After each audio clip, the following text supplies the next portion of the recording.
since they have given the weight of one atom and they are asking something about two atoms, and what is that something? It's a nucleon. We can say it's a atomic mass. Nucleon means basically we are talking about the mass. What the mass is there.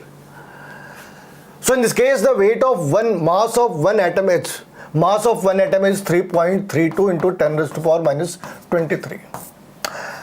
But it is given in the gram. I need to convert it in the AMU, because when we discuss about one atom, it should be written in the AMU. So divided by 1.66 into 10 raised to power minus 24. This is going to be 20. This is going to be 20 AMU. If it is 20 AMU, it means it has 20 proton plus neutron.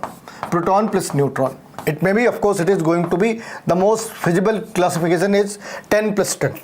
तो ये हो सकता है कि इसके 10 plus 10 हो, नहीं भी हो सकता, लेकिन पॉसिबिलिटी तो है। मगर हमें ये उसने ये पूछा कि 2 एटम्स में कितने होंगे, तो 2 एटम्स में कितने होंगे, 20 मल्टीप्लाइड बाई 2, आंसर है 40। मगर एक प्रॉब्लम है, 40 तो 2 है, एक 40 Na, एक 40 विदाउट Na।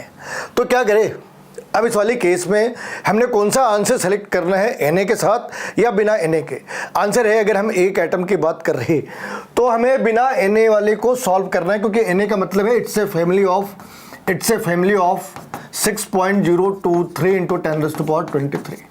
लेकिन यहाँ तो बिल्कुल क्लैरिटी के साथ बातें करी है कि हमें परिवार की जरूरत नहीं, हमें सिर्फ और सिर्फ 2 एटम्स के बारे में बातें करनी है। तो तुम्हें 40 और 40 Na का डिफरेंस भी ध्यान में रखना है।